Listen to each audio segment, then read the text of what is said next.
রাজনৈতিক দল হিসেবে জামায়াতে ইসলামীর বাতিল হওয়া নিবন্ধন ফিরে পেতে সুপ্রিম কোর্টের আপিল বিভাগে খারিজ হওয়া আপিলটি পুনরুজ্জীবিত করার বিষয়ে আবেদনের শুনানি আগামী ২১শে অক্টোবর আপিল বিভাগের নিয়মিত বেঞ্চে এ বিষয়ে শুনানি হবে। ১ সেপ্টেম্বর রোববার আপিল বিভাগের চেম্বার বিচারপতি মোহাম্মদ আশফাকুল ইসলাম শুনানির জন্য এদিন ধার্য করেন। আদালতে জামায়াতের পক্ষে শুনানি করেন অ্যাডভোকেট মোহাম্মদ শিশির মনির।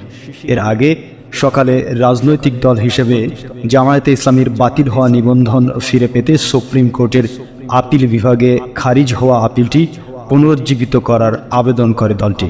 এক রিট আবেদন নিষ্পত্তি করে ২০১৩ সালের ১ আগস্ট জামায়াতে ইসলামীর নিবন্ধন বাতিল ও অবৈধ ঘোষণা করে রায় দেন হাইকোর্ট।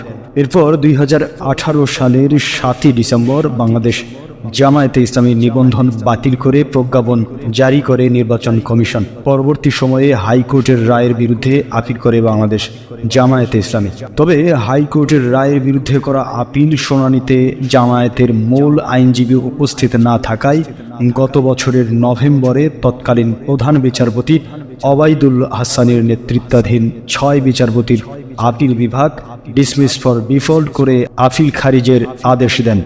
এতে করে রাজনৈতিক দল হিসেবে বাংলাদেশ জামায়াতে ইসলামীর নিবন্ধন অবৈধ ঘোষণা করে হাইকোর্টের দেওয়া রায় বহাল থাকে।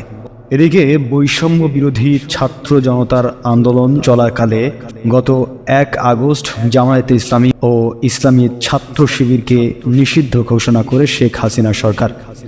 সন্ত্রাস বিরোধী আইনের ১৮(১) ধারায় জামায়াত ইসলামী ছাত্র শিবির সহ তাদের অন্যান্য অঙ্গ সংগঠনকে নিষিদ্ধ করে স্বরাষ্ট্র মন্ত্রণালয় প্রজ্ঞাপন জারি করে। তবে গত ২৮ আগস্ট জামায়াতে ইসলামী ও ইসলামী ছাত্র শিবির নিষিদ্ধের সিদ্ধান্ত বাতিল করে প্রজ্ঞাপন জারি করা হয়। এই চ্যানেলটি সাবস্ক্রাইব করে বেল বাটনে ক্লিক করুন। সংবাদ সংগ্রহে উৎসাহ দিন, পাশেই থাকুন।